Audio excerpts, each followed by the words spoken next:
For those that don't know me, my name is Tanagra Melgarejo Pulido. I'm part of the National Harm Reduction Coalition. Buenas tardes. Welcome, everyone. I am based out of San Juan, Puerto Rico, which is where I'm from. And I just want to let my colleagues from NHRC briefly introduce themselves, because we have some of them here. Laura, you want to start?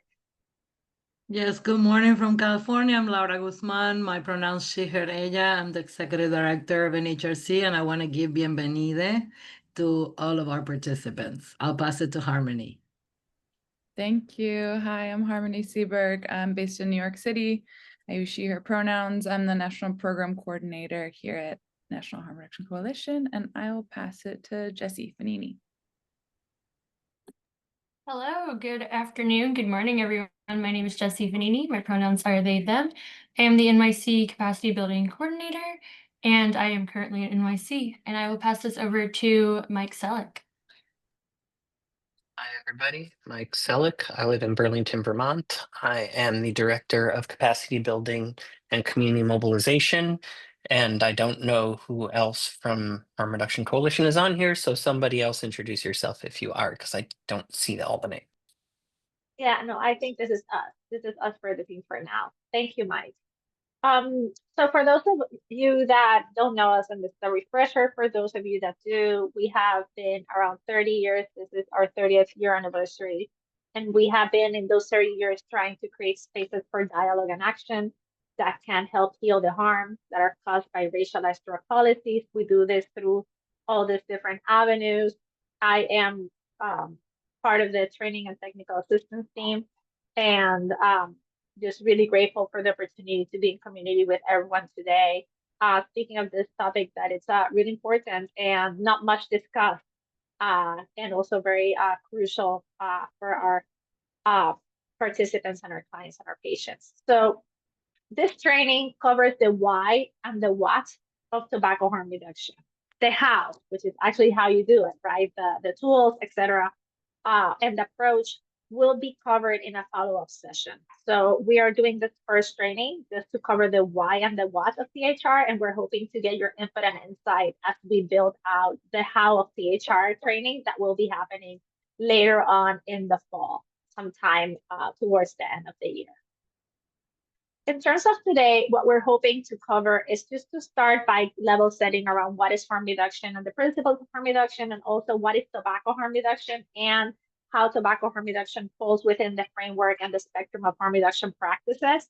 We're also going to look at unpacking the harms that folks that use substances experience, particularly those folks that use combustible tobacco products. And then we'll move into why tobacco harm reduction and what are some of the challenges and controversies. That's how you say it in English. Controversies, controversias, I don't know. I say it with my Spanish accent. The controversies around THR. And then we'll do a closeout and an evaluation. Everybody will have access to this slide. And Laura did a beautiful job, and I'm just really grateful to her of adding a lot of great resources. You're going to have a buffet of options in terms of resources and of tobacco harm reduction, so that you, if you're interested, you can continue to do some independent study after this session. So for sure, there's tons of really great material there that you will be able to access that Laura has curated for us today. I also like to start our training sessions with grounding us in the use of language and the importance of language as a way for us to build rapport with people, to build rapport with participants. We're really committed to using person-first language, both in our intake forms, our written forms, and also in our conversations and our dialogues with folks.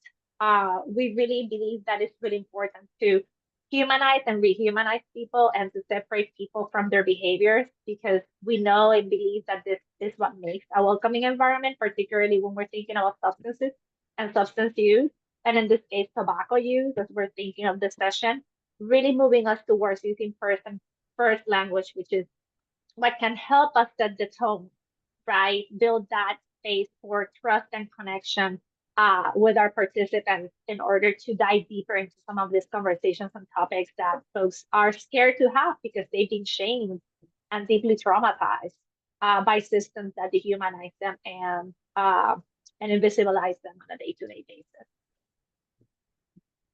So I would like to ask folks, and you can feel free to type in the chat and share with us, what have you heard about harm reduction in general? And specifically, what have you heard about tobacco harm reduction?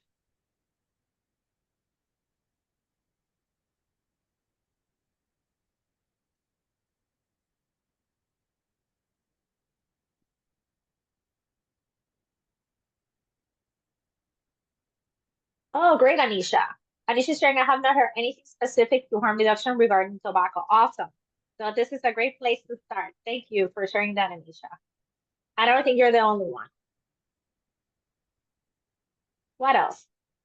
What have you heard about harm reduction and specifically about tobacco harm reduction?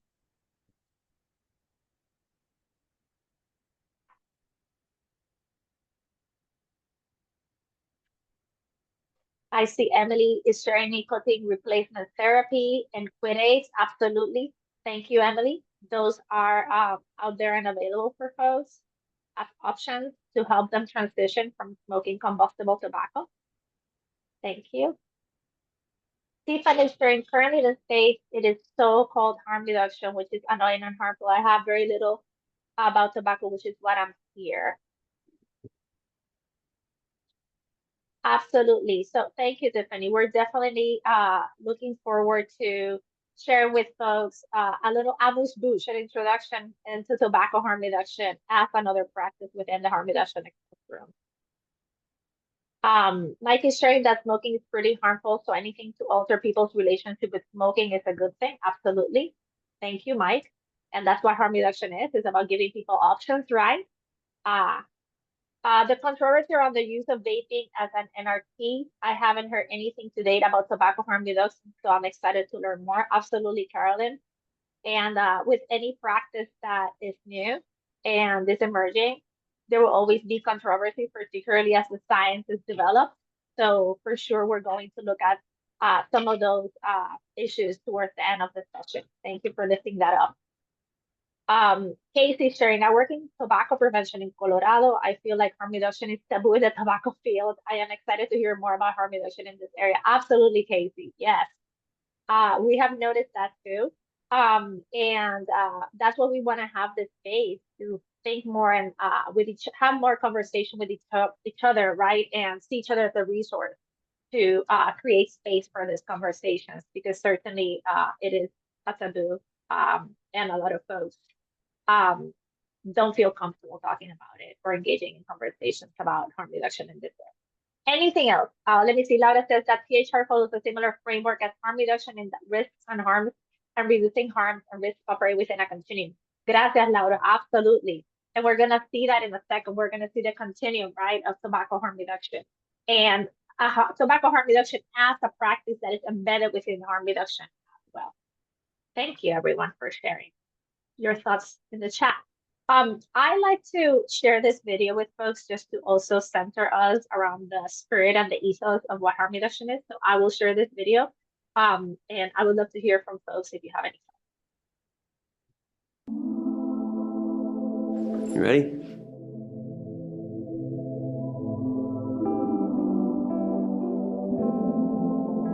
Personally, for me, harm reduction is important because I watched my brother use drugs for years and ultimately overdose and die. Harm reduction is important to me because it means keeping my family safe. I believe that it also includes therapeutic rather than punitive drug policies. I have a lot of family drug use, and it was constant fights, bitterness, anger. I was lucky enough to make it when I had some times of struggle. In my world, I believe to change someone else's life is to change their narrative. Are folks able to hear the video, or are folks having a hard time? I can hear it. Other folks can hear it? I think if folks are having a hard time, I would just check the connection of the audio in your computer. I just heard someone mention that they were having difficulty.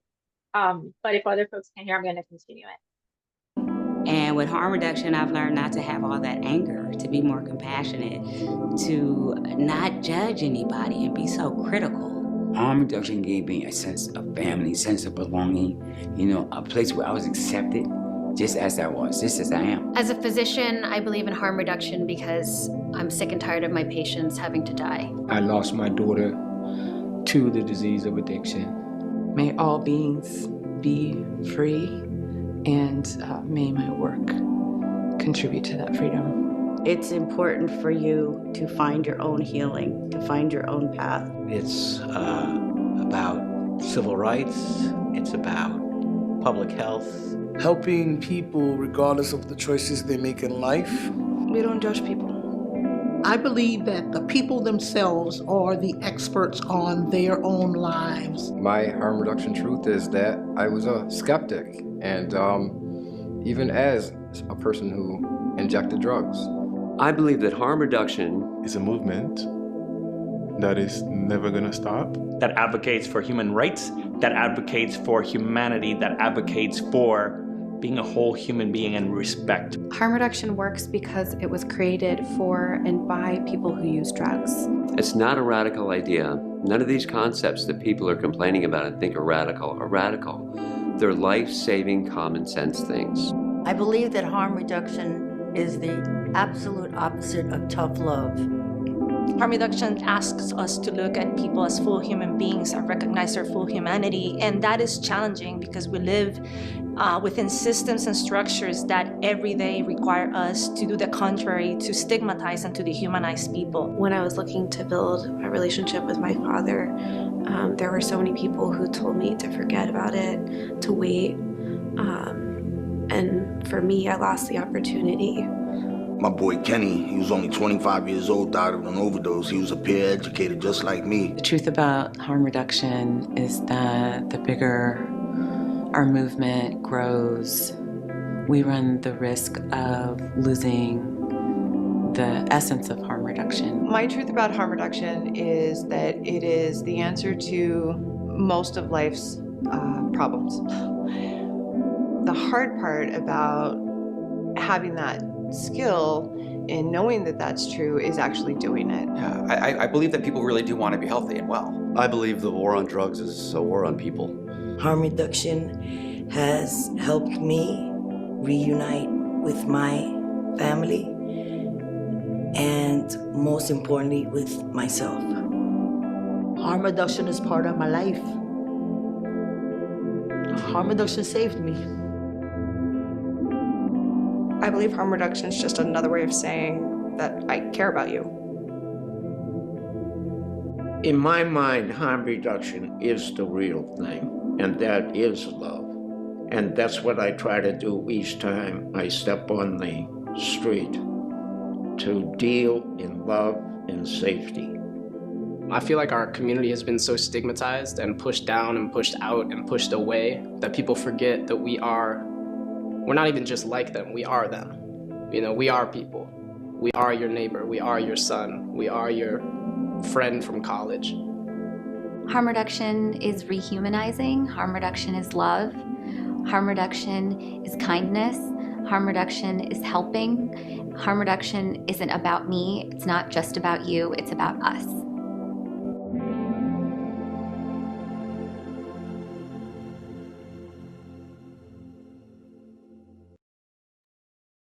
Hopefully folks were able to hear the video, and I hope the captions helped. I always like to start with that video because it just at least centers me in the idea and the notion that harm reduction is about us. It is about us as a community of people taking care of each other, and also acknowledging that, as we heard in the video, we are immersed in systems that are set up to harm us, and any way that we can not perpetuate that and fight against that is a win for us and for the people in our community that are bearing the brunt of that impact. And a reminder that, you know, when we do this work together, it feels less heavy, and we can have each other's back. Folks want to share in the chat any other thoughts? We would love to hear them. I also want to remind us, Kenny's passing. Yeah, Mike. Absolutely. It's sad. Many of our folks have passed on, our ancestors now for us, right? Taking care of each other and us and other in another realm. I also want to remind us that harm reduction did not come from the medical system or the public health system. That harm reduction came and is still with us due and thanks to people who use drugs, people that organize to fight for access to healthcare, access to well-being, access for accessible and culturally humble treatment, for preventative care, for universal education, for a living wage, for work safety. Harm reduction has also been connected and tied to other social movements, because people who use drugs are part of those movements too. And we believe that what is good for those of us that are most marginalized is good for everyone, right? Because ultimately the goal of harm reduction is about loving people back to health, back to themselves. And there's no reason why a country with so many resources as the United States and other countries across the world and the global north still discriminate and still are existing with such inequality around access to healthcare. So for us, also that piece is important to acknowledge. Harm reduction started in Europe as we know it. Although these concepts are not new, these concepts are concepts that came from Black, Brown, and Indigenous people. Solidarity, mutual aid, empathy, compassion, and care are things that have been practiced, and people in Europe got together in Merseyside, which is in Liverpool in England, and reframed that and renamed it and rebranded it harm reduction. And for them, in this particularly historical moment of time, which was 1985, they were facing, as people who use drugs, a great threat, which is HIV. There was a pandemic at the time, and people who use drugs were being impacted by this. And so for them, HIV was a greater threat than substance use. They also believe that abstinence should not be the only goal or the first goal for folks, that we needed to center people's needs first and what they felt was important for them to be addressed. They needed to reach out to people who use drugs and engage them in the process, because we need to build programs where we center the voices, the autonomy, and the expertise of people in order for those programs to be relevant and to make sense. We need to step outside of the box. We need to build innovative, creative services, because sometimes we're repeating and doing the same thing over and over and again, and it doesn't work. And we need to work with other people across a multiplicity of disciplines, right? So that multidisciplinary approach is really, really important.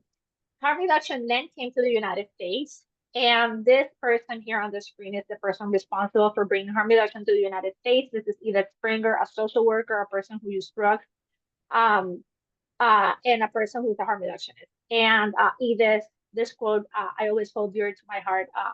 Edith used to say that participants deserve our attention and goodwill. They don't have to earn it. Sometimes we hear over and over again, oh, they need to earn it, they don't deserve it, they're not committed enough. No, people deserve to be treated with dignity and kindness and respect, because we're human beings. We shouldn't forget that. And Edith connected with Dave Purchase, which is also another of the harm reduction parents, and they got organized, and they supported the establishment of the first harm reduction program as we know it in the United States, in Tacoma, in Seattle and Tacoma, Washington also. And as you see here in this picture in Seattle, that's the first ever harm reduction program. And there's an anecdote that says that people would come by and ask, so how does this work? And Dave would say, you give me a used one, I give you a new one, and this saves your butt. And upon defiance for a reason, absolutely, right? And so Dave, he did this out of the realm of legality because it was the right thing to do, because it was the thing that needed to happen. And him and other volunteers believed that we needed to move forward with making sure that people had access to the resources that they needed to stay healthy and well.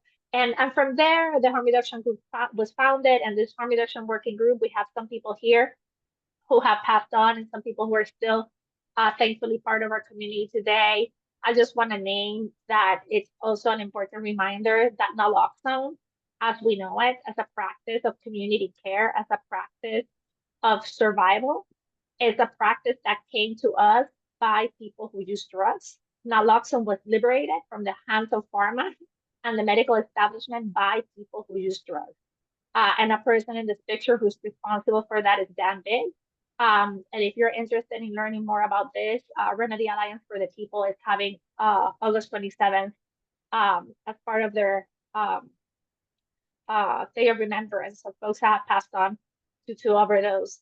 They're having a webinar where they are talking about the history of naloxone, and they're speaking about the history of Dan Big. And yes, he was the godfather of naloxone because not only he would bring it everywhere with him, he was responsible for shipping naloxone across this country to many community-based programs, community organizations, harm reduction programs that needed it and didn't have access to it. And Dan did that at a great risk to himself because it was not legal at the time to do that. And again, he did it because it was the right thing to do because people were passing from that.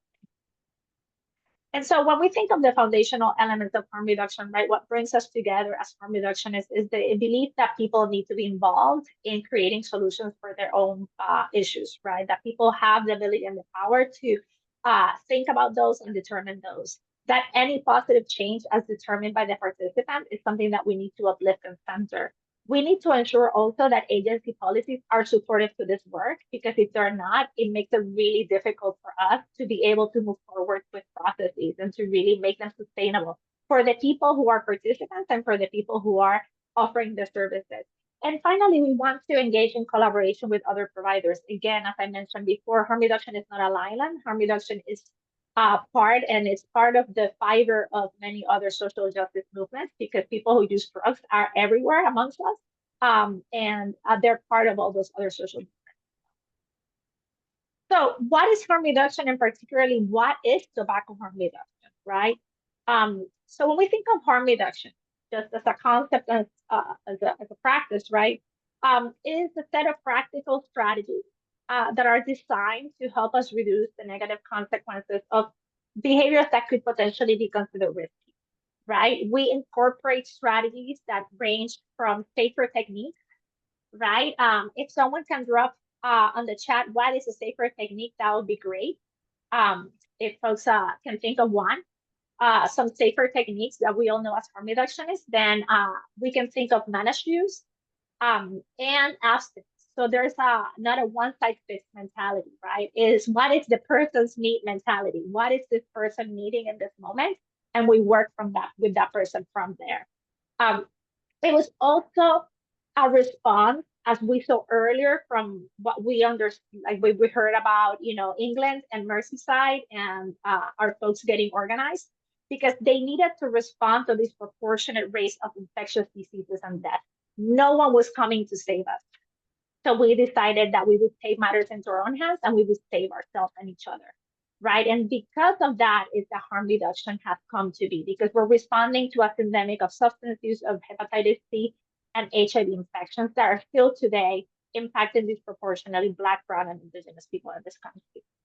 And finally, harm reduction meets, accepts, and engages people on their own terms, right? As we are, we can come as we are, and we value and really also hold very dear people's knowledge, communities' knowledge, los saberes, what people know, and their autonomy. And so if we think of harm reduction before, we were talking about like the broader concept of harm reduction, tobacco harm reduction, or what we call THR, is taking the principles of harm reduction and applying them specifically to people who use tobacco, right? It is also important for us, as we practice tobacco harm reduction, to recognize that we know, as Mike said, that quitting tobacco or quitting nicotine use is the safest option, or would be the safest option. And if you want to sort of in your head made a parallel, it's like moving towards abstinence in other substances, or abstinence when you're thinking of protecting yourself from STIs or sexually transmitted diseases, right?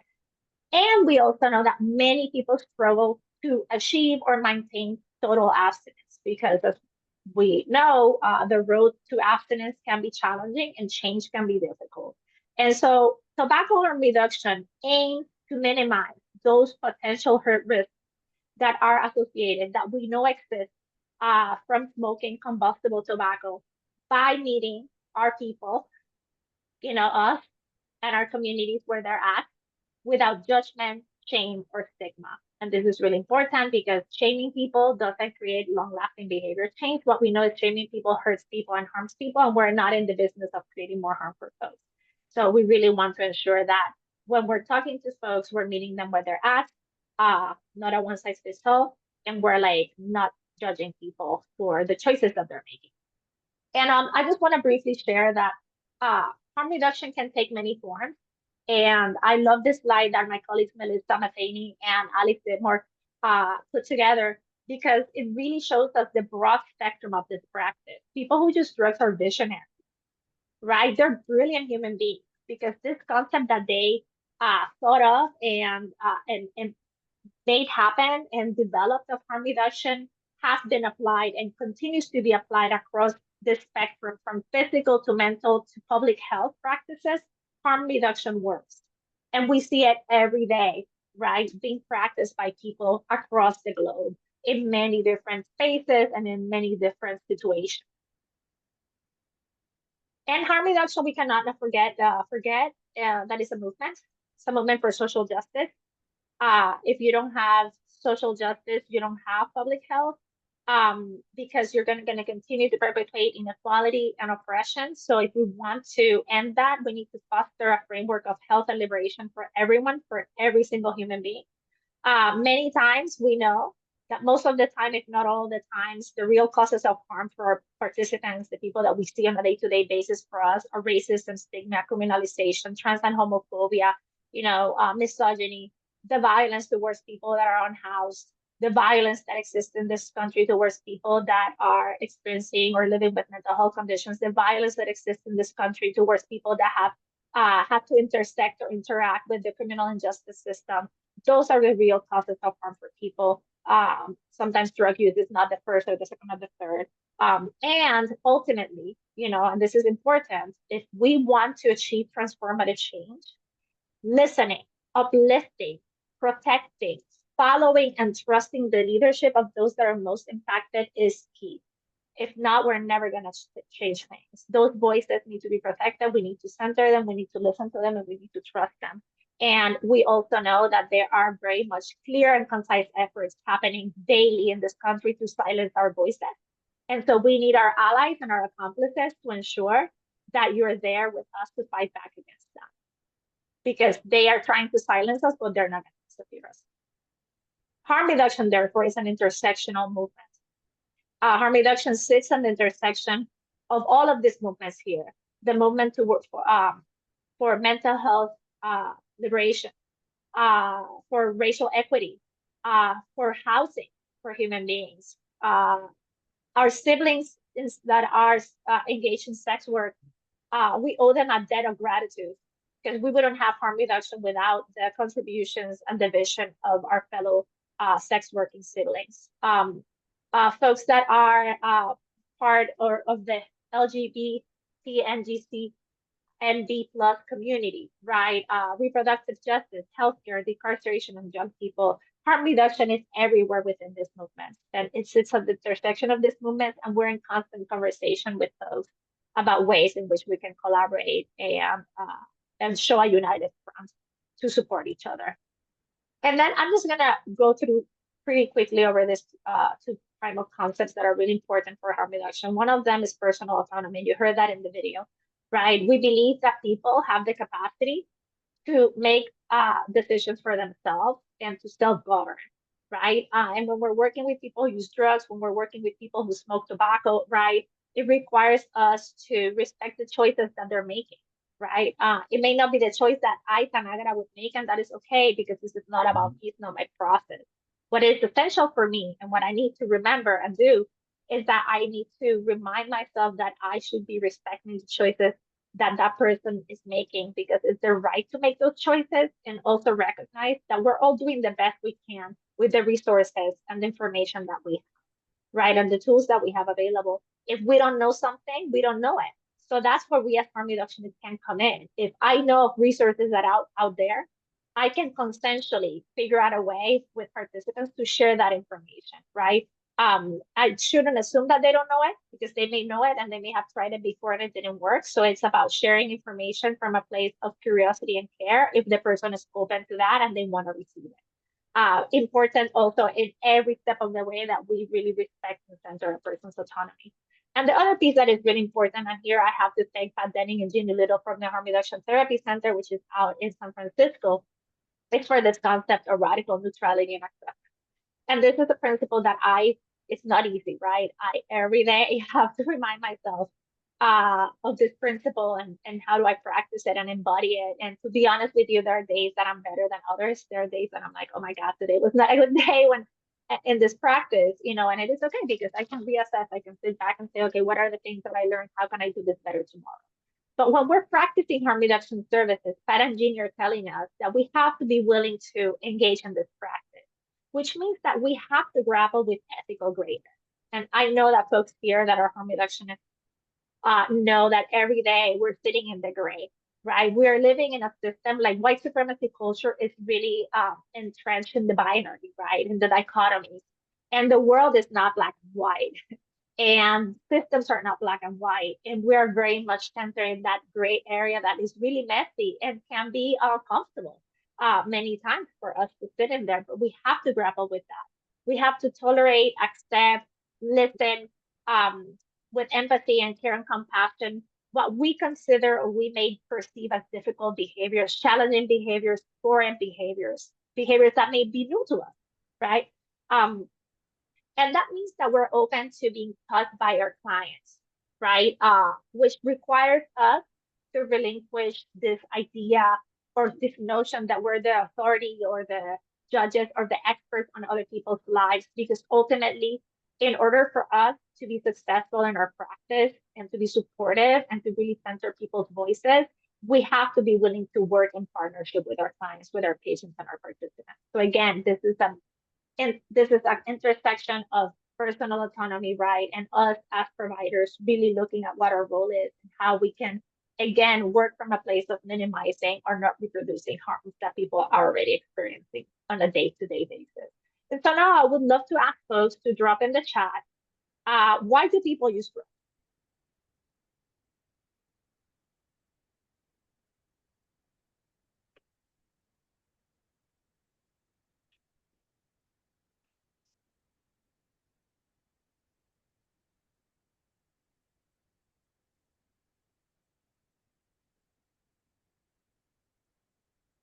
Yes, Tiffany. Uses psychoactive substances into human nature. They can make us feel good, but they can make us feel better. Absolutely. Why else would people use drugs? To help us cope. Thank you.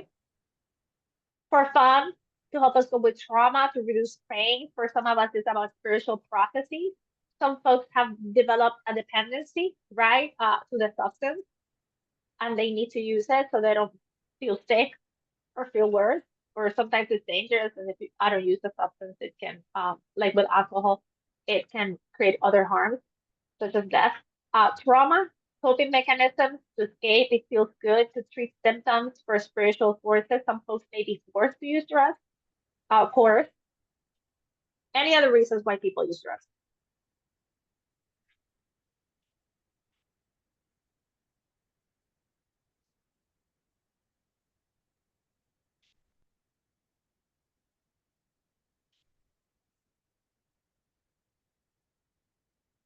Okay, so why do people use tobacco specifically as a substance? Listen, I'm just gonna open the door for my dog. Why would people use tobacco?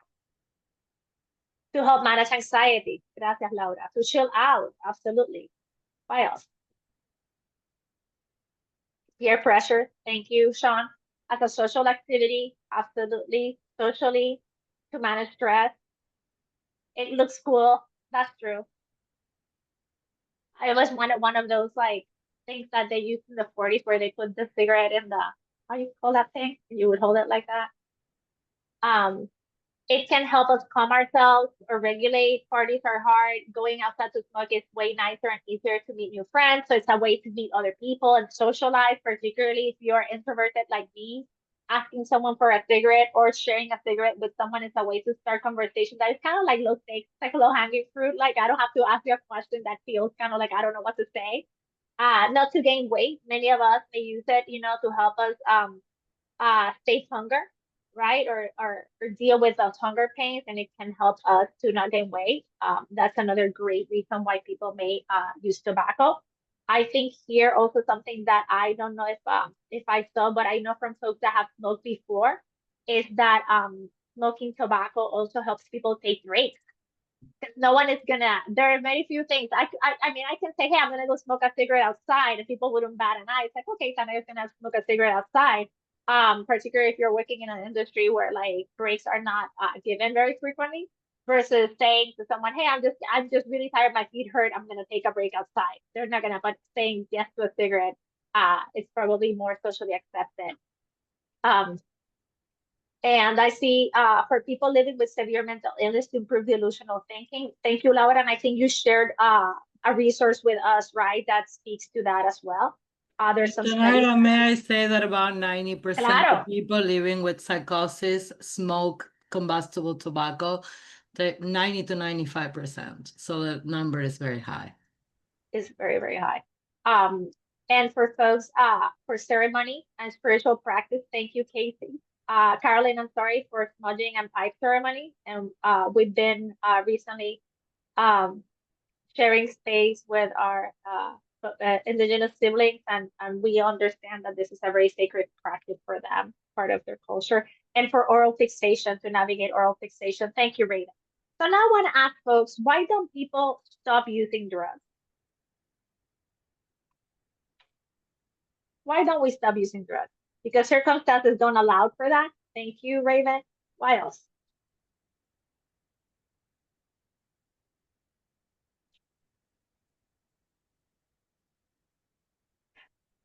Yes, same reasons we use them. Self-management of ADHD type symptoms and needs. There's a dopamine response for tobacco and nicotine specifically. Thank you, Ren. You're a bit ahead of me. I want to get there in a second. Because we don't want to stop, because it's become a habit, because we develop a dependency, absolutely. The benefit or positive effect that can be found somewhere else. Exactly. So I know this works, and I don't know necessarily if other things will work or not, but this is makes me feel safe and makes me feel that that I have something that I know I can rely upon. And Raven is trying to feel and be safe, absolutely. And for fun, to connect, to have fun, to find joy and find pleasure. Now I want to ask folks, why don't people stop using tobacco? Why don't people stop using tobacco? Thank you, Julia. Folks also don't stop using substances to survive. Why don't we stop using tobacco?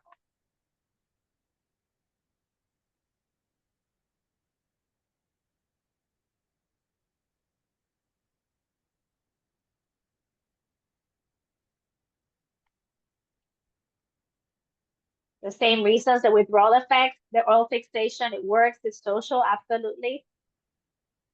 Anything else that folks wanna? They may have other things in their life that they want to prioritize, absolutely, Sean. For me personally, it was because I quit so many other things, and this was one I held on to. Tiffany, those are palabras con luz, we would say in Spanish. Those are like life, words with life. Because I've heard that so many times with my friends and people that I work with and participants that I supported, that they were like, oh my God, this is the last frontier.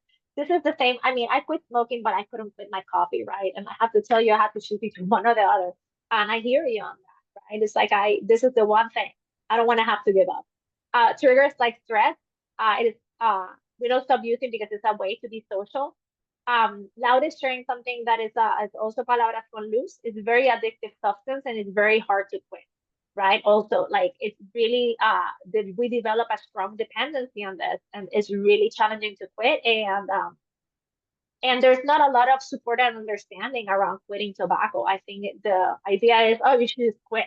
You're not strong enough, right? That's what I used to hear. Oh, you don't want it enough. You're not working hard enough to quit it. And it's like, if you knew how hard I was trying, you wouldn't be telling me that. And there's also minority stressors related to the current social environment, like the fascist takeover, ongoing genocide, absolutely ran.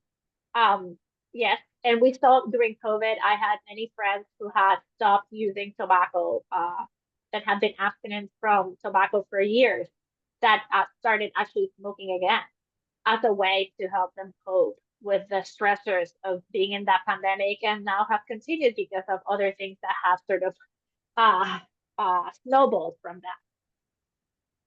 I love this. Carolyn is sharing, like a personal ritual, it provides something predictable on a day-to-day basis. It can also help us structure our day and give a sense of control over our day. We don't want to gain weight, or we gained weight in the past when we did stop. And Jesse's sharing, it does something for us that we like. It is hard. They enjoy it. It's a habit with friends, stress, like weight suppression, etc. There's stigma around tobacco use, shame and support seeking when thinking about quitting. Absolutely, Carolyn. And also, there's a stigma and shame contributing to abstinence, the violation effect and return to tobacco use. Yeah. Let me see. This is the all or nothing approach, right? To tobacco cessation versus harm reduction. Thank you, everyone. This is really, really great. So we know people will have different reasons for using drugs. And as Raven mentioned, that they're the same reasons we use and the same reasons why we all stop using. So the important piece here that I wanted to take away is that no matter what we do, it is really important for us to create a space for conversation that feels welcoming and open and safer for the person, where we can brainstorm ideas with folks in a consensual manner that we can explore with them to help them identify things that they can do or they're already doing to reduce risk for disease or fatal episodes, right? What does this behavior do for you, and what may supplement that, right? So thinking about what does this behavior do for you, is smoking, and what may supplement that? What are the things that you can do that you can, instead of smoking, you can do in this moment to help you start maybe thinking about shifting your relationship to that substance. And again, one of the things that I want to thank Alex and Melissa is for developing this continuum of drug use. I really love it because traditionally we've seen it as a line, right? It's linear. And we know that many things in life are not linear, right? That things are circular and sometimes not even circular. They're spirals, right? And they intersect and go in and out.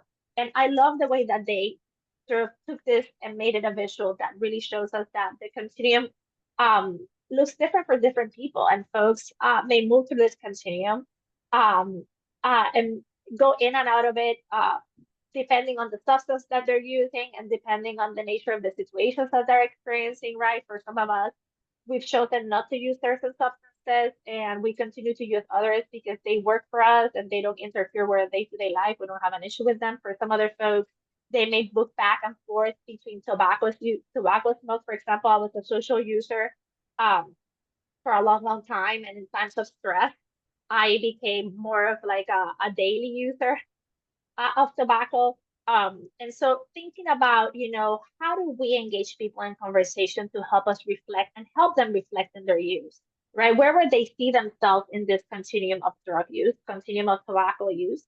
And that gives us good information to explore then what are some of the things that we can ask folks to help them reflect, and what are some of the potential areas that they can explore. So this, more than anything, it is not a diagnostic tool, it's a tool to open a space for conversation. This signals to the person, I am here to listen to you with caring curiosity, without shame, without stigma. I'm here open to learn from you, and this is a safer space for us to have this conversation. And so the principles of harm reduction are 6. These are the underpinnings of our work, of our practice, and of our movement. We're going to go through these right now.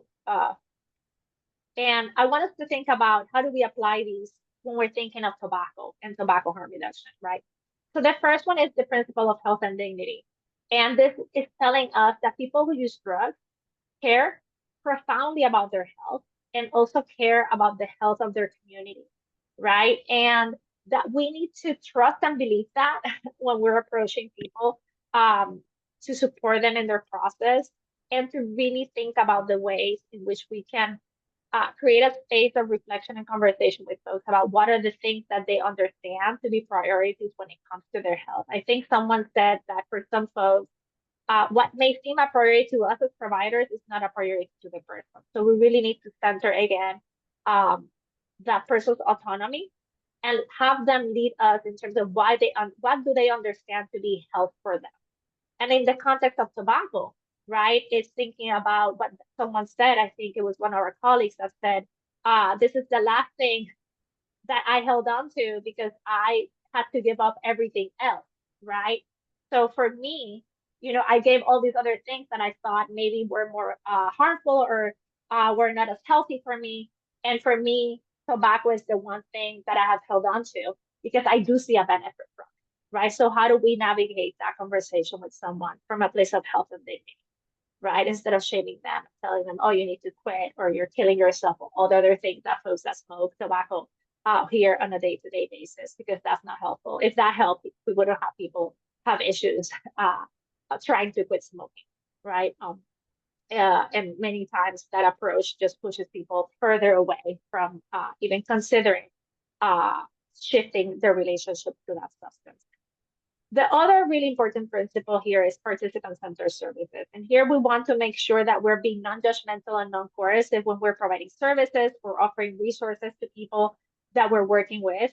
And important to think about, how do we manage the requirements that we have our workplaces and the expectations of people that we serve, particularly when it comes to tobacco, which in many of our workplaces is a tobacco-free, just as a substance use-free workplace, right? And so how do we create spaces to make sure that we are being participant-centered when we're working within networks of systems that make it really difficult for us to engage in those conversations with participants that want to have them. We also want to make sure that we're working from a place of involving our participants, truly meaningfully involving them. This is not about tokenizing people. This is really thinking about what are the avenues, the spaces, the possibilities for participant involvement so that we can listen and we can really center and believe and trust those voices and that they can have a profound input in the way that we structure programs or we structure policies that ultimately are designed to serve that community, right? So how do we get people to show up? How do we get people to have conversations about tobacco harm reduction? How do we collect the input from the people that we serve? What are the ways in which we are truly ensuring that those voices are being heard and that have access to the spaces where decisions are being made, and how are we centering them and inviting them into those processes? Participant involvement is really important, particularly when we think about tobacco harm reduction too, as well. And autonomy, which we already talked about before. We in harm reduction believe that the only person that can make a change is the person themselves. And we want to empower people to share information with each other, to support each other, to co-create strategies which meet their needs and address the root causes of harm, right? This is originally what harm reduction started as, a group of people that organized because they were using substances and they were seeing their community get sick and die, and people just sat in those sidelines and they didn't do anything, and people organized. So this concept of participant autonomy really is telling us that our programs need to go back to the root of centering always and making sure that we're creating those spaces of centering the voices and the expertise and letting people connect to each other and share those resources, because there's a lot that we can learn from our participants and the participants can learn from each other. When we think of tobacco harm reduction, sociocultural factors for me is particularly relevant because this concept is asking us to recognize, or this principle, that people are impacted by a multiplicity of social inequalities. These inequalities impacts our ability to deal with potential harm, right? When we think of an intersectional framework, we need to think about the ways in which capitalism and the systems have particularly impacted Black, Brown, and Indigenous people, and other communities, and prevented them from being able to be healthier and well. And when we think of tobacco, also thinking about the ways in which, tobacco companies have continued to impact negatively the global south by marketing and selling their cigarettes throughout all of the global south countries, right? So that's why we need to be having this conversation. It's also the same in the United States. I remember working in Holyoke, Massachusetts, and I'm talking about 20 years ago. And Holyoke, Massachusetts was primarily a Puerto Rican, Latina, with some African American community members. And all we saw was billboards for alcohol and cigarettes. And you couldn't find food, sometimes fresh food, but you could find a pack of Newports. That's how I started smoking Newports because I was working in Holyoke and that's what everybody smoked, right? So there is this very targeted effort to continue to have us as consumers, and that has had a negative impact on our health and our well-being. And then finally, oh yes, thank you, Caroline. That all or nothing approach, yes, again, comes back here to this. And then we have this concept of being pragmatic and realistic, right? We know that, as you have said, tobacco smoking is profoundly harmful. It's been demonstrated. Studies back this up. Combustible tobacco smoking, it's really potentially harmful and deadly for people. And we're not minimizing or hiding the realities of those dangers. What we're trying to do is create space for having these difficult conversations without being condescending, patronizing, judgmental, right? We're creating a space for people to feel that they can show up as they are and really talk to us about their concerns, right? About what they are feeling and thinking and needing and wanting. And what we can share with them information about ways in which they can address their use to minimize this harm. If we don't have trust, we don't have safer spaces, then we cannot have this conversation. And people will continue to be harmed. Harm reduction is also deeply entrenched in the recovery spaces, or should be, or we believe we should be, because we see harm reduction as part of recovery, just as part of prevention.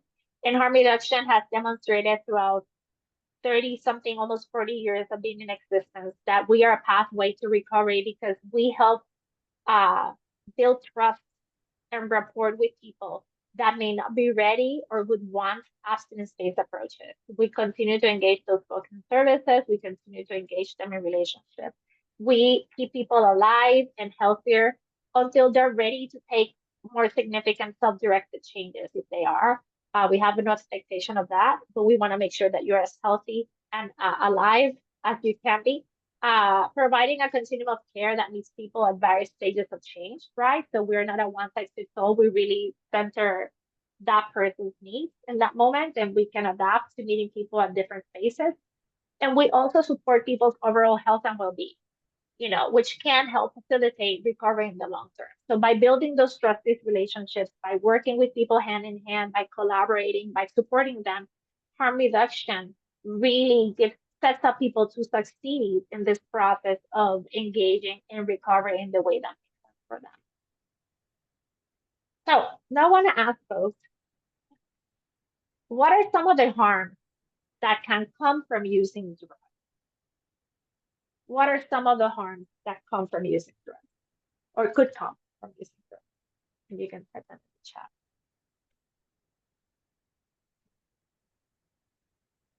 I help you. It. Melissa, you want to share? Melissa, I don't know. I think microphone is open. I don't know if you wanted to share.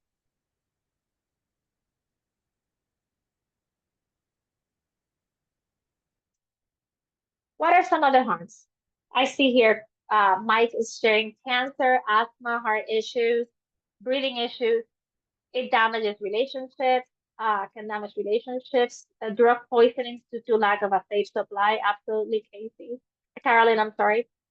Jesse Panini is sharing loss of support, social support, and increased illnesses, death. Casey. Caroline is sharing stigmatization and shame.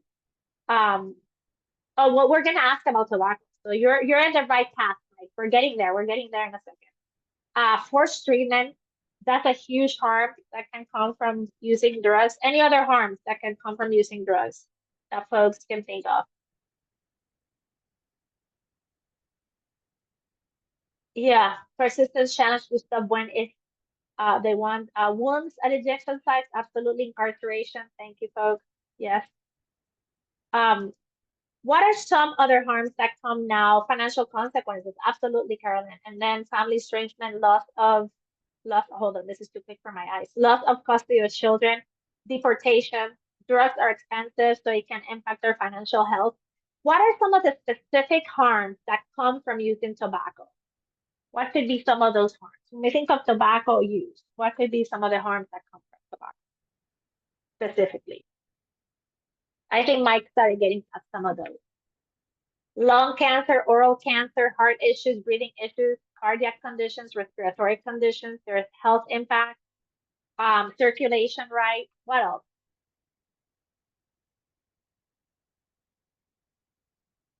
All your stuff smells. Yes. Money, Carolyn, yes, it's expensive. That's secondhand and third-hand smoke, absolutely. It is a very expensive, it's very expensive. So cigarettes are really vein clogging. Thank you, Raven. I don't know how much are tobacco packs these days. When I started smoking, they were like $3 or $4, and now they're like, I don't even know. I don't want to think about it, but they're expensive. Coughing, yes, coughing. Going outside to smoke is great when the weather is nice, but in Vermont, not so nice when it's cold, yes. $14 in California, madre mia. We work with schools, so the suspension and inability to participate in sports. So yeah, that's you're also, kind of feels like punishment, right? But there's like that suspension or doing things that you love and you hold dear. I don't know what it would be in the United States, but it's a lot. Thank you, Carolyn. 17 and oh my Lord. I am not religious, but I get religious when I feel private. $17. Wow. Death, Casey, yes. Interactions with other drugs and medications, absolutely, Carolyn. Yes. So these are all harms that can come from using drugs and particularly using tobacco, right? So when we think of drug use, right? There are two things that I want to bring up to you all. You may know some of these already, just as a reminder of tools that we can use to continue to open that space up for conversation. The first one is the circumstances of drug use. It's the study, this study called the Vietnam study that was carried out in 1974 by Lee Robbins. And Robbins examined heroin use among Vietnam War veterans once they completed service. So they were veterans once they're done with the service. And he found out that most did not continue to use, 99%, which is a pretty high number, a percentage, I'm sorry, even though they exhibited physical dependence previously. So they were dependent previously and they were able to stop without obtaining treatment. And what they said helped them to do that, enabled them to do that, was changes in stress level, the change in the environment, and family perceptions of drug use. Which lead us to this, drug set setting, which is a study that was carried out between 72 and 84 by Norman Simberg. And Simberg found 3 criteria for what created either benign or chaotic use. The first one was the drug itself. And here we're looking at the drug, the type of drug, the amount of the drug that is being used, the route of administration, the frequency of the use, etc. The second was the set. And that it refers to our mindset or our attitude towards use. And then the third one is the setting. And this refers to the context of use, where the drug is being used, where it's being consumed, and with whom. And so when we think of drug set setting, I'm going to give you 2 examples. Friday afternoon, Tanagra gets called to Laura's office, who's my executive director, and I can imagine I'm at the office, and Laura's calling me on Friday afternoon to let me know that I am going to be promoted, and that promotion comes with an increase in pay, and that we're gonna formalize on Monday the arrangements for that. And so I leave Friday and I go to the bar and I meet my friends and we celebrate and we drink some wine and we may do some drugs. And I'm just like having a good time. I'm celebrating. I am joyful, right, that I have had this great opportunity come to me. So drugs set setting, right? I am using alcohol and other substances. My mindset is I'm happy, I'm excited, I'm in community, I'm safe, right? My setting is safe, my social environment is supportive, etc. Then Scenario number 2, Tanagra gets called to the office on a Friday, and Laura tells her, listen, Tanagra, your position is no longer going to be funded, so I'm going to have to ask you to pack your bags and leave. Imagine that show, that the knives to be packed and leave. So I leave on Friday, and I go to the bar, and I am by myself, and I drink a ton.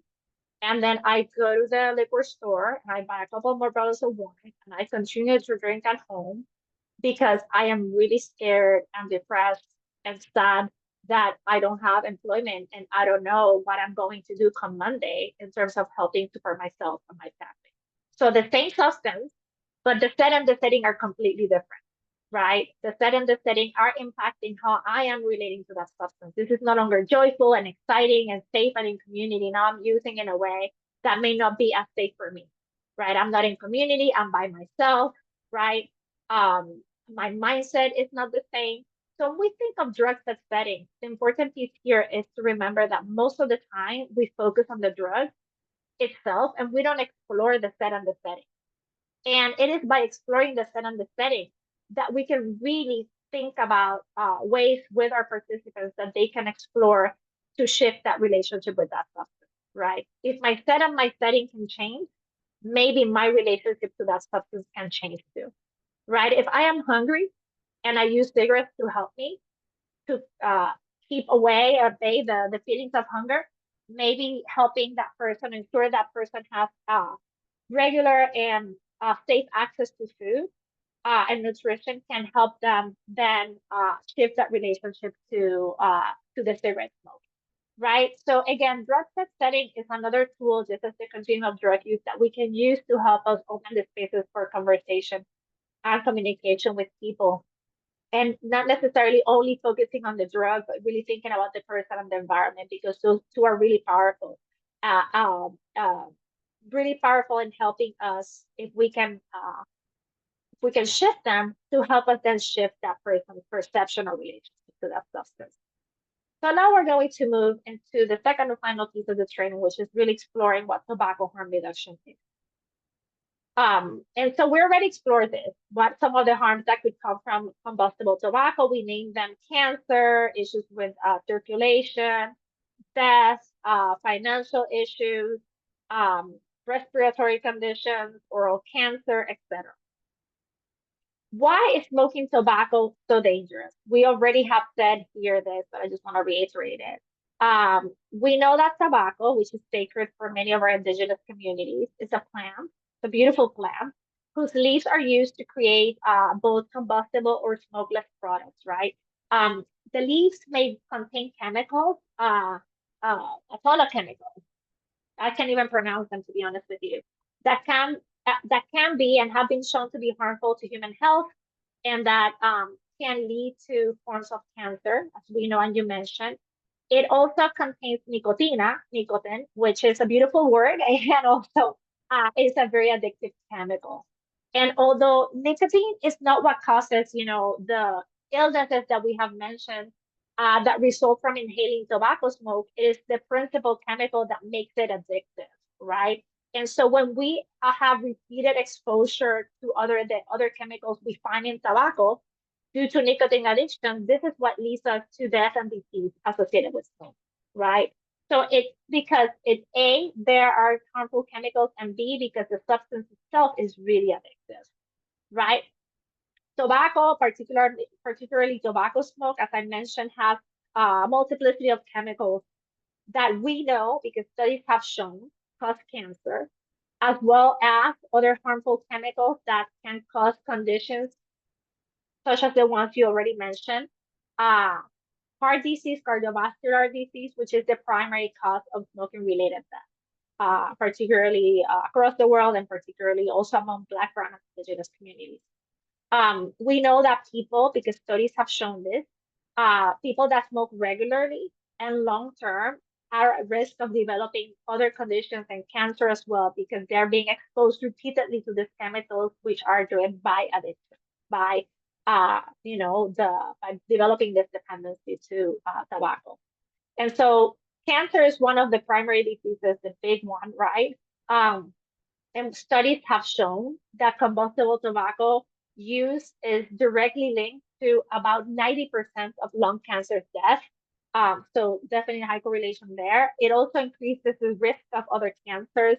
You mentioned mouth, el esophagus, the larynx, la laringe, the pharynx, la faringe, bladder, kidneys, pancreas, stomach, cervix, and blood, which is acute myeloid leukemia.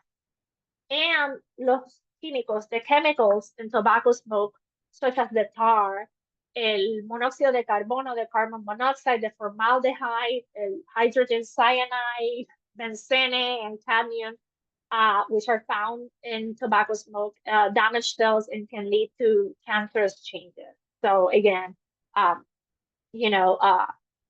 concern around some of these things is something that we have very high in priority list. Another issue here is respiratory diseases.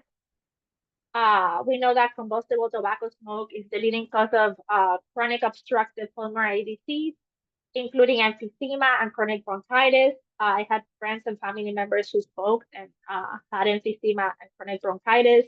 It is significantly, tobacco smoke also significantly increases the risk of lower respiratory infections, right? Also, and nicotina and other chemicals in tobacco smoke, this is really important to remember that it irritates, right? It irritates and inflames our airways, which can lead to long-term respiratory problems. So if we think about someone who smokes tobacco and then also smokes other substances, right? Again, this is like why it can be compounded, right? We already have irritated, airways, and then we're also smoking other substances that is just going to contribute to further irritation. So it's important to think about ways in which we can think about polysubstance use in this case, and what are some of the things that we can help folks to maybe transition from smoking both of those substances. And then heart disease, because we know that in tobacco or smoking, right, damages our blood vessels and increases the risk of heart disease, or what we know as coronary artery disease and stroke. And it raises our blood pressure and our heart rate, putting extra strain on the cardiovascular system. Also, we know that for folks that inject, healthy vein, good vein health is important, right? As well, because again, it can also have complications with folks and circulation, etc. And here I just want to share some other potential health problems and exposure to chemicals that are harmful to us. Smoking has been shown to negatively impact our immune system. It makes some of us that smoke more susceptible to infections. It can lead to reproductive issues, including infertility and complications during pregnancy. As we all said, and just a reminder, the nicotine in tobacco can be highly addictive, making it difficult to quit for folks. Those chemicals that are in the cigarettes, again, they can be toxic and carcinogenic. And when these are inhaled and then absorbed in our bloodstream, and they're carried through our body, they can cause harm. Laura. I just want to share that we recently learned that it's not very clear how highly addictive nicotine is versus some of the ingredients that are part of the chemicals that are actually, made combustible on tobacco. I think this is important for those of us who are vaping or reducing the nicotine amount. It's interesting that we're able to actually do that transition with a much lower dose of nicotine. Myself, I've been smoking since I'm 13, I'm 60, but I am not feeling the nicotine dependency as much with a reduction. And so there are challenges to the notion of what in tobacco makes it so highly addictive. So we just learned that there are some antidepressants, some of which myself I have to quit, and that was a pain in the butt. That might also be the reason why it's so hard to quit combustible tobacco. So I just want to put a note on the highly addictive. I also know that there is disputes in whether or not nicotine can cause cancer. And so doctors today will advise someone going through a particular surgery to stop smoking or vaping or using any nicotine And I have good friends who are battling and fighting their doctors because, of course, it's very hard to say I'm going to stop, smoking completely if I'm a heavy smoker to do a procedure. So I just want to raise questions about some data we're still unclear about. Yeah. I think part of what we know is that this is an emerging science in some ways, and also where the research comes from and who's doing the research, right? So important to know that with any substance, there are potential risks, and that folks need to be informed, right? And make the most informed decisions for themselves. And also think about what it means for someone who has been smoking since 15 or 13, right, to transition from smoking when, we know that people develop a dependency, and how do you support folks move through that? We also know, and I think someone mentioned earlier, that for many of our people who are living with substance use disorders, people who are in inpatient and treatment and recovery, that we know many of our folks smoke as a way to cope. Smoking rates amongst people who have substance use disorders, as Laura mentioned, and other folks, are 2 to 4 times higher than the general population, right? And many people who enter substance use treatment sometimes express the desire to quit smoking, but they face additional challenges to do so. And so thinking about how do we create a space for tobacco harm reduction within those particular settings, acknowledging that for many folks, this is a tool that people have to calm anxiety, to stave off fear, to find some normalcy, right? Amongst a process that can be really destabilizing of going into treatment and scary for people. And so how do we bring in to have these conversations about how can we support folks that are accessing treatment to also be able to have supports when it comes to tobacco, right? And most of the challenges that we find is that people that are in treatment or recovery spaces do not have the adequate support, right? To navigate their tobacco use, or to navigate, their changing relationship to other substances that they may have used. And I want to get to what you're saying, Raven, because it's really important to address the medical stigma, both with the nicotine and alcohol in terms of surgeries and procedures and treatments. When a person ought to be able to consent to the risk if the potential benefit of the procedure is life-saving or has potential benefits that are worth the risk to the patient, period. Medical systems is responsible, in my opinion, for some major harm in this area that extend to that. Absolutely.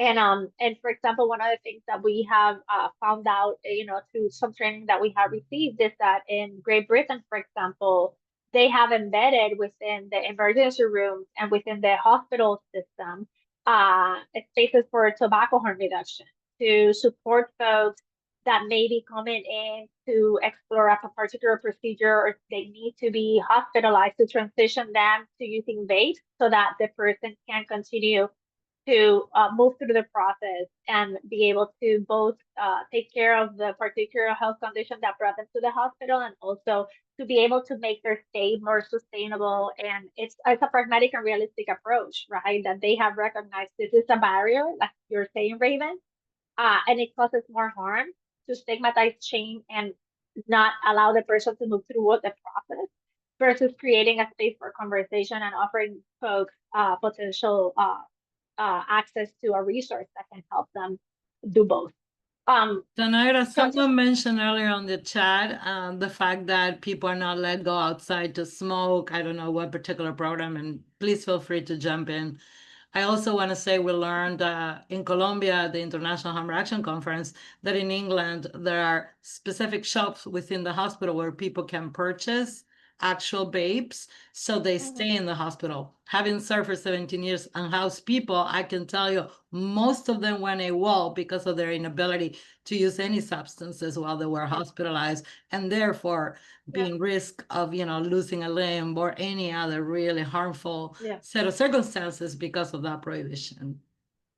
And again, it's how do we look at like what the bigger harm is and how do we then create space for options for people, which is what harm reduction is. And here we see continuum of risk around tobacco and nicotine products that may have different levels of risk to the person. We go from the greatest risk, which is cigarettes, all the way to the least risk, which is nicotine pouches, and nicotine replacement therapy, which are the patches. We have snus, we have e-cigarettes, and then we have heat not burn, and then chewing tobacco, right? So again, here's a broad spectrum of potential products that people can use, and the different risk levels that they can pose to people. And the important piece here is for us to be informed and to really think about, are these accessible to folks? How can we support these and be more accessible? How can we walk people through these different options? What is pragmatic and realistic, right, in terms of what people can have access to? And finally, being tobacco and nicotine free, which is ultimately, the safest. And we know for many of us that may not be something that feels realistic or attainable or wanted in this moment. Thank you, Laura. And so when we think of THR, we have some key principles. And the first one is, and these are similar to the principles of harm reduction, we want to recognize the continuum of risk. Not all nicotine-containing products carry the same level of harm, right? And so it's important to know that and for us to become informed and more knowledgeable around these so that we can then have informed conversations with participants. The second one is we want to support any positive change. We want to encourage and celebrate any reduction in smoking or a person switching to less harmful products, right? Even if complete cessation is not achieved, right?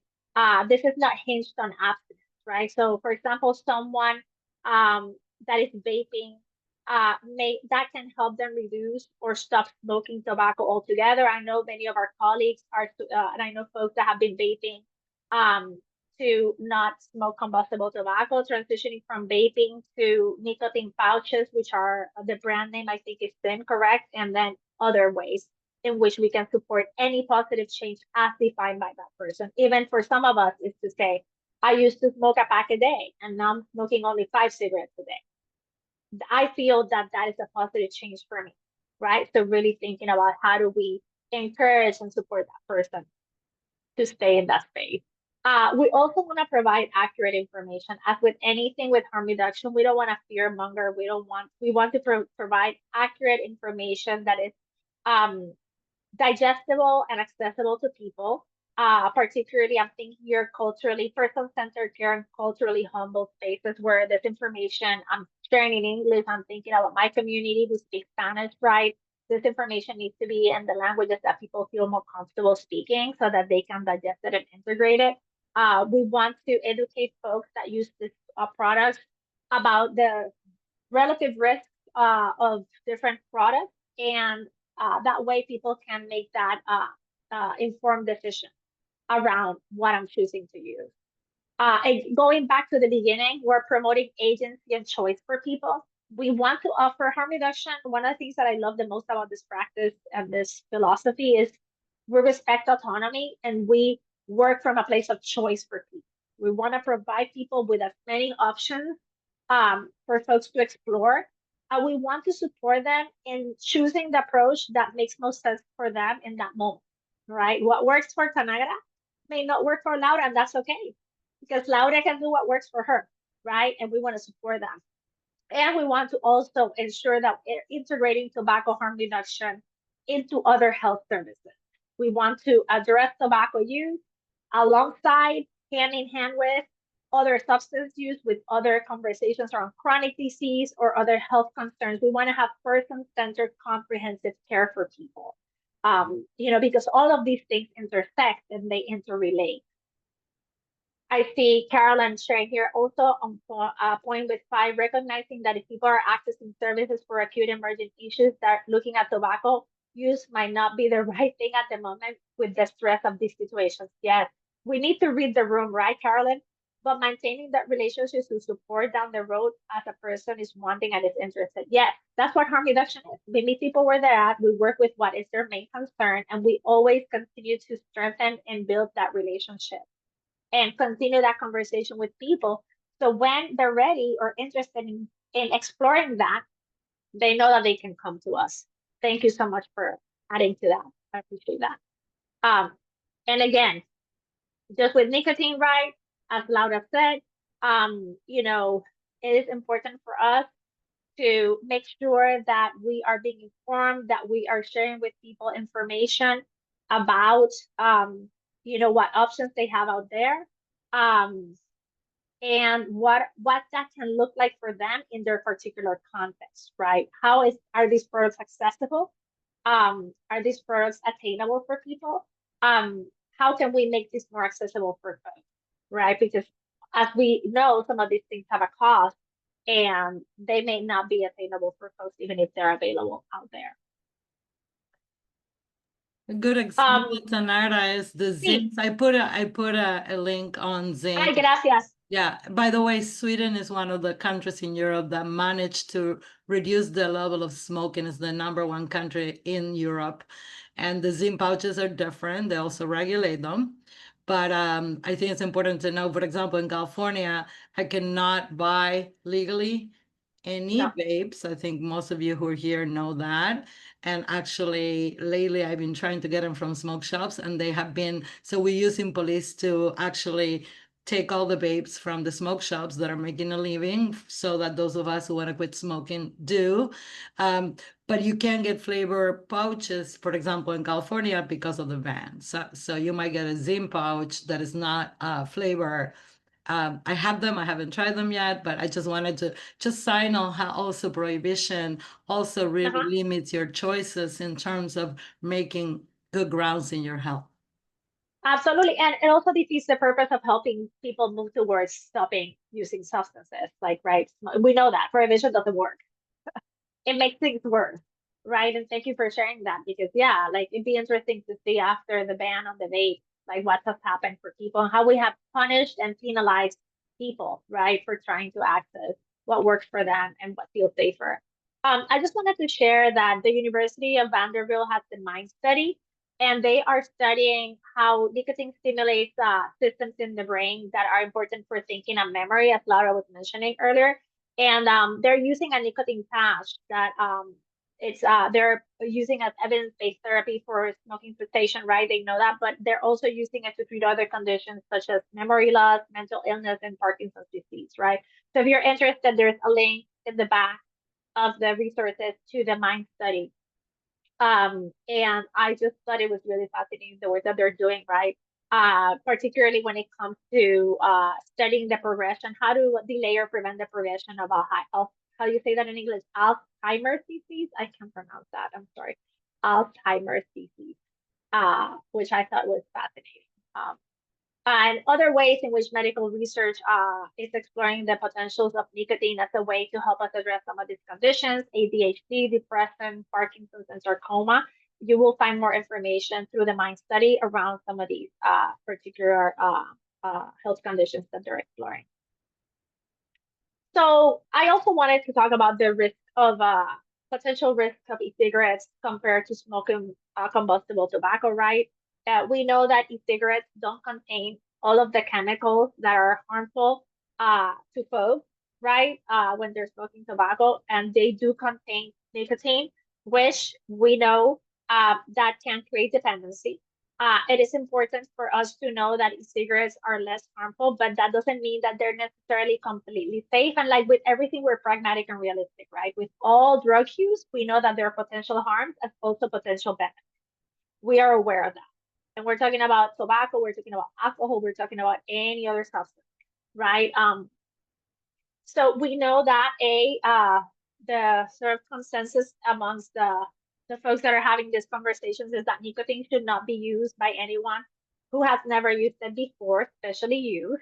And we also know that e-cigarettes can contain other chemical components, particularly those that are flavored, some of which we don't know what health effects could be, right? Because we don't have, there's not a lot. This is an emerging science, right? So we don't know yet what longitudinal studies have not been carried out around the flavoring agents, for example, when folks are smoking cigarettes. And I see Ren sharing here. I cannot recall the publisher, but I remember a while back reading a study that says that nicotine patches and ADHD treatment for adolescents. And I think Laura is sharing that with you all. Thank you, Laura. Laura does the deep research. I appreciate that so much. It helps us to get all of those resources together in one page. Nicotine is powerful. That said, no one ever addressed with me how powerful my oral fixation drive was and how much that contributes to any drug that moves from my hand to my mouth. I had to find that on my own to assist in my quitting cigarettes. Thank you, Raven. Yeah, the oral fixation, right? And like the routine and the ritual, for me was the ritual, right? It's like there's something really profound around that. And that's what we need to have, spaces where people can have those conversations with folks that are willing to listen and to hold space and to empathize and potentially provide supports or other perspectives, right? I also want to, as we're wrapping up, to name some of the challenges and controversies in tobacco harm reduction. This is a new intervention, and while tobacco harm reduction has shown promise, it's not without challenges and debates, right? First of all, we need to name the historical harms from tobacco companies on our communities, particularly their predatory behaviors towards Brown, Black, Indigenous communities, and the queer community, right? So that, I just want to name that. There are concerns about the long-term safety of e-cigarettes and other novel nicotine products. Again, we don't know. We don't have enough studies to show us what those impacts can be. Not enough time has gone by and studies have been carried out. Fears that tobacco harm reduction approaches could renormalize tobacco use or serve as a gateway to smoking for youth as well. But we also know that we've had those conversations on marijuana, right, as a gateway drug to other drugs. Laura. Yeah, I want to say that the concerns we have is, of course, because vapes aren't regulated, right? I mean, the very thing that we do with all drugs, and I think that's where harm reduction is so important. We typically, either classify it as a dangerous drug, whether it's dangerous or not. Therefore, it cannot be researched. And that's why we have the very challenges we have almost in all areas of substance use, which is very little research, in part because of prohibition and criminalization. Yeah. I want to also say, because the United Kingdom is making advances on tobacco harm reduction compared to their past, they're about to actually start regulating vapes. Like I said, in Sweden, the Zim pouches are regulated, so you know exactly what you're consuming. What you're getting. But in this country, we don't know. I don't know what I'm doing with this. I have no idea. I only know that I can smoke less cigarettes, and it's good for me. So with regards to youth, we're going to have some resources at the end. It was the vaping of flavors by youth that created all the hysteria, and actually the prohibition around vapes for adults that can contribute to people that are, really at high risk of dying of smoking tobacco. So just to be mindful that they're not very dissimilar to the same challenges we face, except that you also have the tobacco companies and that tobacco is still legal. But we actually, we ban vapes, but not tobacco. Yeah, it's right. Funny. It's funny. It's funny and it's not, right? It's like when you think about it, it's kind of like drives you bananas. You're like, what are we doing, right? Why and what, right? Always ask ourselves that question. As Laura was saying, and this is like a good segue to what you were bringing up, Laura, there's regulatory challenges in both balancing access for people who are adult smokers while protecting youth. And like we see that also with other industries, alcohol, cannabis, etc. There's misconceptions about nicotine's role in health harms from smoking, as Laura brought up, right? This notion that nicotine is more addictive or potentially more harmful. We have resistance from some tobacco control community members who advocate for abstinence-only approaches. We know that the prohibitionist approach has not led us anywhere good, besides enriching the pockets of the capitalists that are deriving, are driving the crisis to make a lot of money, and to ensuring that like we continue to divert resources that should come to our communities, to the police, to the criminal justice system, to all those other systems that have nothing to do with health and well-being. But there's a lot of money to be made from poverty and a lot of money to be made from criminalization and prohibition. And then we know that THR, tobacco harm reduction research, is an emerging field. We don't have still, or at this point in time, longitudinal or comprehensive studies yet, right? So that means that a lot of what we're doing is trying to figure out, you know, what this, like Laura said, I know that this helps me. I know that this is helping me to do this thing. I don't know necessarily like what this would look like in 5 years, you know, or 10 years, based on like the fact that we don't have regulation over the way that the product is, like the containers, right? Like the actual vape and the whatchamacallit, the little thingy. I can't say it in English or in Spanish. The tool itself is not regulated. And I just want to wrap up with some engagement tips, just to give you a little bit of an amuse-bouche for the next session, which would be the how, right? As harm reductionists, as people who support folks that are or are part of recovery systems or engage in treatment in that landscape, it is crucial for all of us as human beings to stay informed about these debates, while we also focus on the potential benefits of these interventions for people that we work with, right? Some tips that we want to share with you to help support folks that may be considering, maybe willing to explore tobacco harm reduction. First of all, to listen actively with the purpose of understanding, to understand, like we're listening to understand with curiosity, openness, and without judgment. Always practicing person-centered engagement and care, right? This is not a one-size-fits-all. Person-centered engagement and care means I'm working with this individual in front of me in all of their full humanity and complexity. We have to be open to different perspectives that may be different. Yes, new, yes, maybe challenging us in our core beliefs. We need to be willing to understand, acknowledge, and address, as many of you have said, and Raven very clearly said in the chat, the role that stigma plays in creating barriers for us to be able to hold meaningful conversations with people. We should be willing to demonstrate empathy, considering that any change is hard and can be really scary. Think about change and think about change in your life, and think about, you know, when you've had to do that, it's terrifying and it's hard, because it's asking us to do things differently. It's asking us to leave something behind. It's asking us to confront ourselves with our lives, with our experiences, right? So it's a process that is challenging. As practitioners, we should see ourselves as collaborators, and we, with the intent of partnering with our participants, by also remembering always to center the autonomy and the voices of participants throughout the process.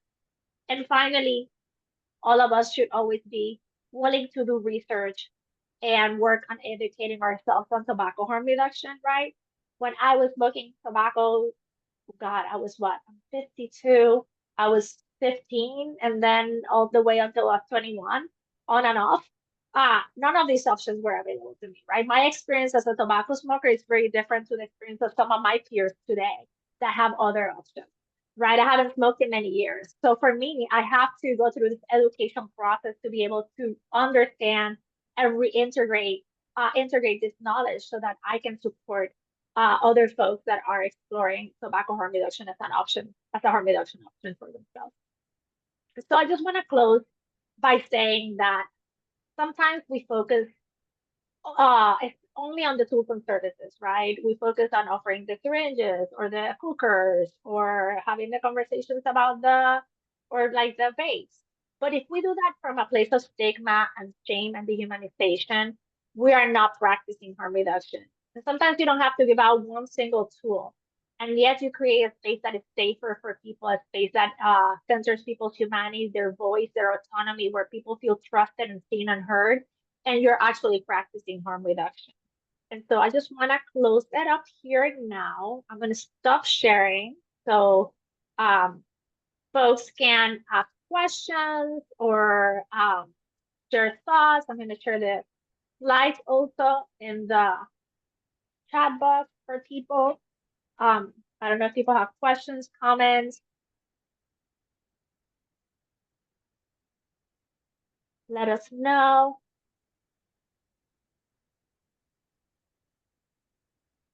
I think that folks are able to see the slides. I see some folks are in there already. And we invite questions because we're still learning with y'all. Ay, claro, sí, siempre. Thank you. We're learning and we're here to hear from you. And always want to know what we can do better, what we could include in the next round of training. Also letting you know that we'll be sharing the link to what would you call it, Harmony? An assessment form, an evaluation form? What is it? I don't know what I call it. We want to know from you for feedback. Yeah. Like Tanagra said and Laura said, we're, new to this, and any amount of feedback would be really helpful for us to hear. So I just dropped the link again, but it's pretty quick. Yeah, thank you, Harmony.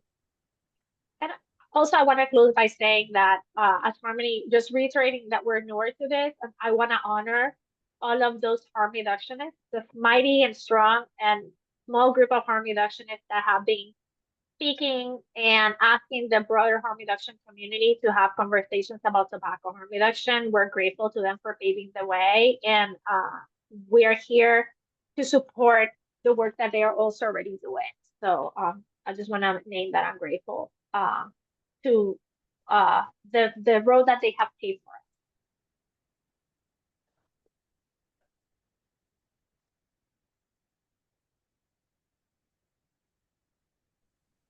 Tell me when you're ready to also go through the resources, and I'm more than Oh yeah, for sure, Laura. Do you that. want me to share? See, we can do that now. Do you want me to share my screen again? Would that be helpful?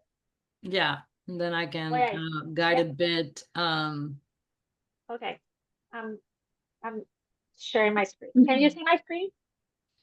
Yeah, so here is a set of resources, websites, and as you can see, there are less from the United States than there are from places around the world. But I think these are all excellent websites. I went on them, or some of them, like Filter Magazine has been doing the most articles on tobacco harm reduction. In fact, the link to that particular is one that just came out a week or so ago. Global Action to End Smoking is the foundation that is helping us with our tobacco harm reduction project, and they have the Get the Facts, of which we shared today. The global state of tobacco harm reduction is very interesting because then you can really trail the places where tobacco harm reduction is really going, and also the places where billionaire money is like that of Bloomberg is influencing how people don't have access. For example, I'm from Argentina. It was banned, and now people cross the border to Paraguay to smuggle them in, and actually they can confiscate it and actually put you in jail. In Thailand, the cops follow people that go with babes and they arrest them. That's how crazy this shit is. We can go to the next one. I think the next one is some articles that already Tanagra shared today that we hope can be helpful in your discussions and conversations internally and with community. And then the last one, these are books that actually I haven't read yet, but I can tell you I just ordered The New Prohibition, which is a classic, The Dangerous Politics of Tobacco Control, and you'll see parallels with a lot of other areas of control in this country. The Vaping Behind the Smoke and Fears actually is a new book, and I also link an article to Dr. Tyndall, who has been working in East Vancouver with populations of people who use drugs, and who's also pioneering and really supporting tobacco harm reduction in Canada. And I think the Devil's Playbook is very interesting because it will tell you the story on the hype that happened after Juul was developed, and how the tech companies actually were really involved as well. So it's very interesting to see all the politics of capitalism on it. So those are some that I would recommend. There's another one by Jacob Greer, the rediscovery of tobacco, that was earlier. Oh, I also want to mention Pushing Cool, which is the long tradition of targeting and marketing menthol cigarettes to the Black community, as well as the prohibition on vaping of flavor vapes and menthols, which also was a targeting to the Black community, just to, again, emphasize how tobacco control is also very aligned with all the other racialized drug policies in this country. So we hope that you take advantage of, just search a little bit of these articles, websites and books, because I think that it helps us to really have a broader understanding why tobacco harm reduction is so important. And again, I want to emphasize the folks that die the most of tobacco related conditions are the very folks that we're serving and loving. So something that is very important to us. Thank you, Laura. Thank you so much.